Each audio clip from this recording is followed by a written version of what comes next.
Good morning India. Hello India, good morning India.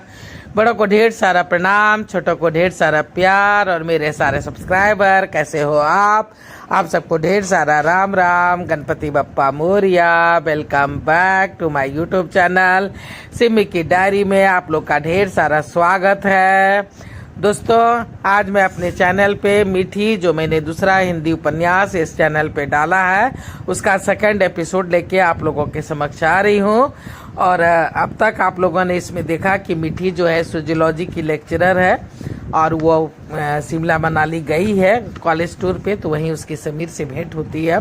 पर इस बात को अब बहुत दिन बीत गए हैं, वो तो कम से करीब इस बात को बिल्कुल भूल ही गई है और वो अपने अतीत के बारे में सोच रही है कि प्रभात जो उसका हस्बैंड था, डॉक्टर था, वो लंदन में किसी हॉस्पिटल में उसने ज्वाइन किया था और अपनी माँ को भी लेके चला गया था और उससे कहा था कि तुम एमएससी का एग्ज़ाम दे दो, पासपोर्ट वीसा तुम्हारे क्लियर हो जाएंगे तो मैं आके तुम्हें ले जाऊंगा।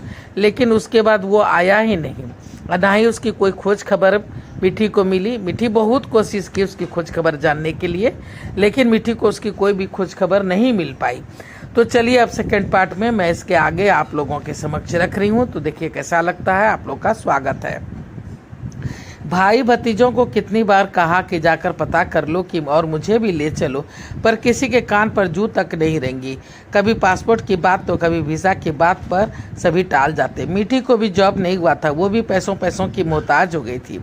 बैंक में रखे सभी पैसे खत्म हो गए थे। माँ के पास जो भी जमा पूंजी थी वो उसने मीठी के पीछे ही खर्च कर दिए थे।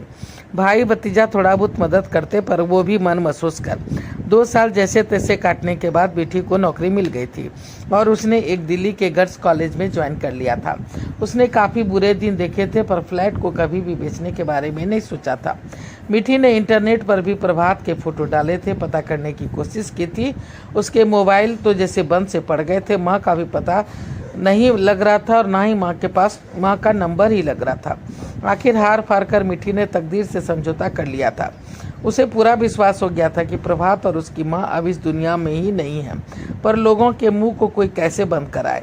सभी यही कहते, तुम्हें धोखा देकर भाग गया है, वहाँ किसी और हॉस्पिटल में काम कर रहा होगा, तुम्हें पता ही गलत दिया होगा। जितनी मुँह उतनी बातें होती। मीठी को लगता कि प्रभात ऐसा हो ही नहीं सकता, क्योंकि उसे कभी भी उसमें कोई भी छल कपट नजर नहीं आया था। फिर उसकी सास भी तो एकदम सीधी सादी थी। मीठी प्रभात के बारे में जितना सोचती उतना ही उलझ जाती। उसका दिमाग काम करना बंद कर देता। मीठी जिंदगी में अकेली रह गई थी। सभी उसे पति की ठुकराई औरत समझते, कहते इसी में कोई खोट होगा तभी पति छोड़कर चला गया। ऐसी स्थिति में उसने ना ही कभी अपनी जिंदगी में किसी को आने दिया, ना ही किसी ने उसकी तरफ अपना हाथ बढ़ाया। आज माँ भी इस दुनिया से चली गई थी। उसने मायके जाना भी करीब बंद ही कर दिया था। वो दिन रात कॉलेज के काम, लड़कियां और ट्यूशन में व्यस्त रहती। उसकी ज़िंदगी बस कॉलेज से घर और घर से कॉलेज तक के सीमित होकर रह गई थी।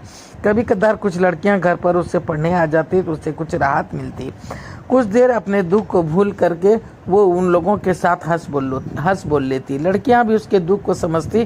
कभी कदार घर का कुछ काम में मदद कर देती, तो कभी कदार उसके लिए कुछ पका देती, चाय वगैरह बना देती। मीठी उसी में खुश हो लेती। एक दिन मीठी अपने डिपार्टमेंट में बैठी थी कि तभी उसकी सीनियर शकुंतला आई। बोली, अरे तुम यहाँ बैठी हो, मैं कब से तुम्हें ढूंढ रही थी। पर क्यों दीदी, क्या बात है, सब ठीक है ना। एक शकुंतला ही थी जो मीठी के दुख दर्द को समझती थी। दोनों एक दूसरे से काफ़ी करीब थे। शकुंतला उससे उम्र में भी बड़ी थी, इसलिए मीठी उसे दीदी कहती थी। हाँ, वो तुम्हें प्रिंसिपल मैडम ने बुलाया है। अच्छा, अभी थोड़ी देर में जाती हूँ, बस ये काम निपटा लूँ। नहीं, तुरंत जाओ, अर्जेंट है। वैसे भी मुझे तुम्हें ढूंढने में काफ़ी वक्त लग गया है। अच्छा ठीक है, किताब कॉपी समेटने लगती है, सब रहने दे, मैं अभी यहीं बैठूंगी। 2 पीरियड मेरे अभी खाली हैं। ठीक है, मैं आती हूँ। प्रिंसिपल साहब के केबिन में। मैं आई कमिंग मैडम। अरे मीठी, अरे आओ आओ, मैं कब से तुम्हें ढूंढ रही थी। पर क्यों मैडम। अरे बैठो ना, बताती हूँ। जी, मैं तुम्हें अपनी छोटी बहन जैसा समझती हूँ मीठी, ये तुम जानती हो ना। जी मैडम, देखो ये ऐड निकला है, इसी के बारे में तुमसे बात करनी थी। ये क्या है। ये लंदन के कॉलेज का ऐड है, जूलॉजी के प्रोफेसर की वैकेंसी है। हाँ, पर मैं अकेली जान दूसरे देश में भला कैसे सर्विस कर पाऊंगी। वो सब तुम मुझ पर छोड़ दो। सच पूछो तो इसमें मेरे स्वार्थ हैं, इसलिए मैं तुमसे इस पोस्ट के लिए रिक्वेस्ट कर रही हूँ। स्वार्थ कैसा मैडम? वो डिम्पी ने इसी कॉलेज में दाखिला लिया है, उसे वहाँ जाना है। 1 महीने के बाद ही क्लास शुरू हो जाएगा, वहाँ उसकी देखरेख के लिए कोई नहीं है। फिर तुम उससे काफ़ी करीब हो, तुमसे घुली मिली है, तुम वहाँ उसके गाइड कर सकती हो, पढ़ा सकती हो, गार्जियन बनकर उसकी रह सकती हो। पर मैडम डिम्पी को यह सब ठीक लगेगा कि नहीं? आजकल का न्यू जनरेशन है, न्यू जनरेशन की बात है, अगर उसे अच्छा ना लगे तो? अरे नहीं, ये उसका ही आइडिया है, उसने ही मुझे इसके लिए कहा है। प्रिंसिपल साहब के कैबिन में प्रिंसिपल साहब और मिठी के बीच में बातचीत हो रही है। तो प्रिंसिपल साहब बोल रही हैं कि मैं डिम्पी का ही ये सब आइडिया है, डिम्पी ने ही इसके लिए मुझसे कहा है, वो तैयार है तुम्हारे साथ रहने के लिए। तुम्हारा भी तो मिठी यहाँ कोई नहीं है, तुम्हारे रिश्तेदार होते हुए भी नहीं के बराबर ही हैं, हम लोगों को तो सब कुछ पता ही है। जी वो तो है मैडम, देखो तुम्हारे सामने पूरी जिंदगी पड़ी है, अभी तुम्हारी उम्र भी क्या हुई है। यहाँ रहते हुए शायद तुम अपने अतीत से बाहर ना निकल सको, पर अगर बाहर जाने से 10 रास्ते खुलेंगे, पर बाहर जाने से 10 रास्ते खुलेंगे, तुम्हारी नई जिंदगी शुरू होगी। हो सकता है कल कोई तुम्हारी जिंदगी में आ जाए, और कुछ नहीं तो कम से कम इतना तो हो ही सकता है कि तुम्हें शायद प्रभात के बारे में कुछ पता चल सके। जी मीठी सोच से जागी, मैंने तो ऐसा सोचा ही नहीं था। खैर तुम सोच समझ लो, 10 दिन की लास्ट डेट है, वो सब तो ठीक है, पर इसकी क्या गारंटी है कि मुझे ये जॉब मिल ही जाएगी? ये जॉब इंडियन लेडीज के लिए ही है, क्योंकि उस कॉलेज में ज़्यादा स्टूडेंट्स इंडियन ही है और यहाँ के NRI। फिर भी मैडम तुम दिल्ली के एक अच्छे से कॉलेज से बिलोंग करती हो, दिल्ली इंडिया की राजधानी है, इसलिए उम्मीद है तुम सेलेक्ट हो जाओगी। जी मुझे कुछ समझ में नहीं आ रहा है, मुझे कुछ वक्त चाहिए सोचने के लिए। ठीक है, 1-2 रोज सोच लो। ठीक है, ये फॉर्म लेती जाओ, ठीक से पढ़ लेना। वैसे तुम्हारा पासपोर्ट और वीसा तो है ना, वो भी इसी देश का? जी वो तो है, बस रिन्यूअल कराना होगा। जी देखती हूँ, पहले सोच लेती हूँ। ठीक है, प्रणाम प्रणाम। मिठी अपने केबिन में वापस आ जाती है। आओ कहो, कैसी रही मिठी? कोई खास बात? शकुंतला मिठी से पूछ रही है। हाँ, वो मैडम चाह रही है कि मैं लंदन के कॉलेज में नौकरी के लिए इंटरव्यू दूं, पर क्यों? दरअसल उसकी बेटी डिम्पी उसी कॉलेज में दाखिला ले रही है, शायद कुछ ऐसा ही सोचकर। पर आजकल जमाना बदल गया है, बच्चे स्मार्ट हो गए हैं, उन्हें जरूरत ही कहाँ किसी गार्जियन की। फिर तू उसे भला कैसे संभाल पाओगी? हाँ वो सब तो ठीक है, पर मिठी कुछ कहते कहते रुक गई। पर क्या? दरअसल दीदी मैं चाहती हूँ वहाँ जाऊँ। पर क्यों? प्रभात लंदन ही तो गए थे ना, इसलिए। अरे हाँ, पर इस बात को 6 साल बीत गए हैं, क्या तुम अकेली कुछ पता कर पाओगी? मीठी बोल रही है। वही तो कुछ समझ में नहीं आ रहा है दी कि क्या करूं। ठीक है, तुम अच्छी तरह सोच लो। अच्छा मैं निकलती हूँ, चल तू भी चल, कैंटीन चलते हैं, चाय पीने की इच्छा हो रही है। ठीक है आप चलिए, मैं इन सबको अलमारी में रख कर आती हूँ।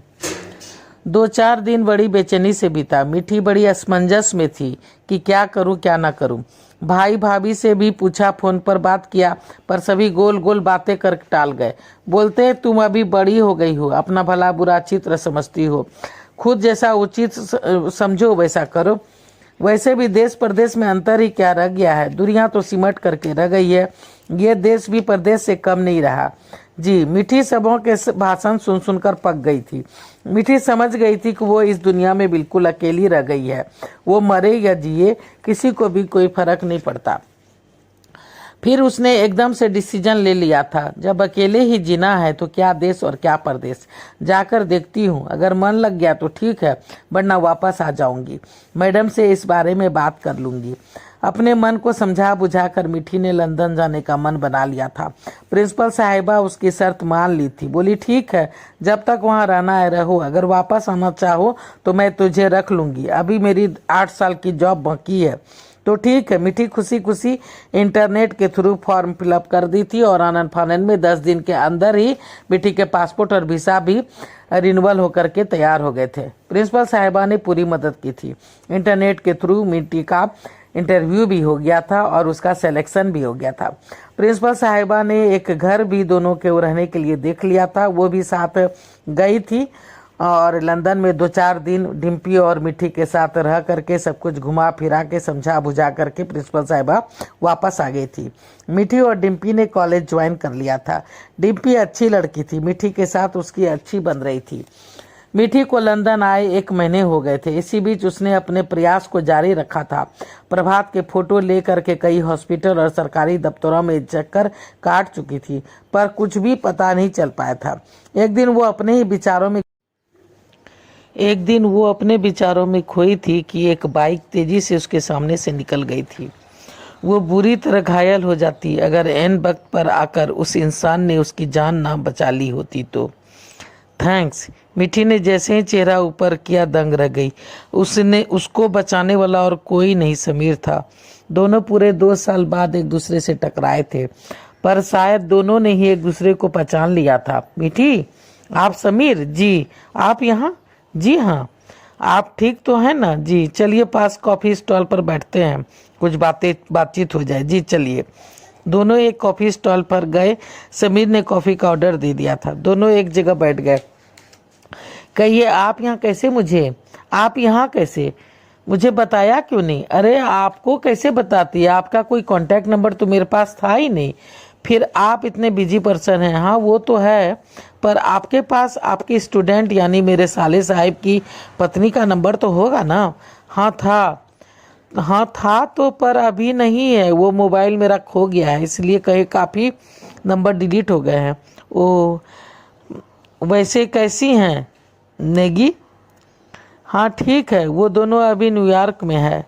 परम नेगी के पति एक्सपोर्ट इंपोर्ट बिजनेस में है। दोनों बातों में मशगूल थे, तब तक कॉफ़ी आ गई थी। समीर कॉफ़ी पीते हुए, आपने कहाँ ज्वाइन किया है? जी मार्था इंस्टीट्यूट में। ओह अच्छा है, आपको वहाँ मन लग जाएगा, क्योंकि वहाँ बिल्कुल इंडियन माहौल ही है। मोस्टली इंडियन स्टूडेंट ही हैं वहाँ। हाँ बिल्कुल ठीक कहा आपने। कॉफ़ी स्टॉल में मिठी और समीर के बीच बातचीत हो रही है। तो समीर बोल रहा है कि हाँ, मिठी बोल रही है हाँ आपने बिल्कुल ठीक कहा आपने। समीर पूछता है, आप इतनी खोई सी क्यों थी और पासपोर्ट वीज़ा ऑफिस के बाहर क्या कर रही थी? क्या वीज़ा एक्सटेंड कराने गई थी? नहीं, वो मैं अपने पति के बारे में पता करने गई थी। पति के बारे में मतलब? जी मेरे पति प्रभात यहीं किसी हॉस्पिटल में उन्होंने ज्वाइन किया था। 4-6 महीने जॉब भी किया था, फिर वापस इंडिया आए थे और अपनी माँ यानी मेरी सास को लेकर वापस यहाँ आ गए थे। मैं उस वक्त उनके साथ नहीं आ पाई थी, क्योंकि मेरे एमएससी के एग्ज़ाम चल रहे थे। कुछ दिन तक तो सब ठीक था, फिर उनका फ़ोन आना अचानक बंद पड़ गया। मैंने काफ़ी ट्राई किया, पर कुछ पता नहीं चला। उस वक्त मेरे पास पैसे नहीं थे, भाई भतीजों ने साथ नहीं दिया, मेरे पासपोर्ट वीज़ा भी तैयार नहीं थे। सबों को कह के हार गई, पर कुछ भी पता नहीं कर पाई। मैं उनके द्वारा बताए गए एड्रेस पर भी गई थी, काफ़ी हॉस्पिटल में भी छानबीन की, पर कुछ पता नहीं चल रहा है। ओह, आपकी कहानी तो बहुत दुखदाई है, समीर ने कहा। मिठी बोलती है जी, और आपने कहा था ना कि आपकी सास भी थी उनके साथ? जी। तो उनका फोटो या कांटेक्ट नंबर ट्राई क्यों नहीं किया? नहीं, उनके पास कोई नंबर नहीं था। वो हमेशा लैंडलाइन से ही बात करती थी। वो काफ़ी सीधी सादी गांव की घरेलू औरत थी। उन्होंने तो इंग्लिश भी बोलना नहीं सीखा था, उन्हें इंग्लिश नहीं आती थी। अच्छा, तब तो उन्हें काफ़ी तकलीफ़ों से गुजरना पड़ा होगा। पता नहीं वो यहाँ है या फिर हो सकता है गाँव वापस चली गई होंगी। नहीं, वो गांव नहीं गई हैं। मैंने पता किया है, मैं कितनी बार गांव से हो के आई हूँ, सारे रिश्तेदारों से भी पूछा है। कितने दिन पहले की बात है ये सब? जी 5-6 साल हो गए हैं। 5-6 साल? यानी जब मैं दिल्ली आया था उस वक्त इस बात को 3 साल हुए थे। अगर उस वक्त आपने इन बातों का जिक्र किया होता तो शायद कुछ बात बनती, पर अब तो 3 साल और बीत गए हैं। खैर आप चिंता मत कीजिए, मैं जब फ्री होऊंगा तो आपकी मदद करने की कोशिश करूंगा। जी बहुत अच्छा लगा आपसे मिलकर। आप चलते हैं। डिम्पी भी घर आ गई थी। चलिए मैं आपको ड्रॉप कर देता हूँ। जी थैंक्स। चलिए ठीक, दोनों गाड़ी में बैठ जाते हैं। समीर मिठी को ड्रॉप कर निकलने लगता है। 1 कप कॉफ़ी, फिर कभी, अभी निकलता हूँ। 1 घंटे में एक ऑपरेशन है, ठीक है? कभी आइए घर तो देख ही लिया है। हाँ जरूर, bye bye. Sameer Nanavati hospital पहुंचता है जहां वो काम करता है। वैसे वो हॉस्पिटल उसके ससुर एसपी कपूर का। तो चलिए दोस्तों, मीठी का दूसरा पार्ट मैं यहाँ समाप्त करती हूँ। अगला पार्ट लेके फिर मैं आप लोगों के समक्ष आऊँगी। अगर पहली बार चैनल पे आए तो सपोर्ट कीजिए, थोड़ा सा सब्सक्राइब कर दीजिए, लाइक कीजिए, शेयर कीजिए, कमेंट्स कीजिए और बेल बटन जरूर दबाइएगा, ताकि जब जब मैं वीडियो डालूंगी तो आप लोग को नोटिफिकेशन मिल सके। अब मैं अपनी वाणी को यहीं पे विराम देना चाहती हूँ। जय भोलेनाथ, हर हर महादेव।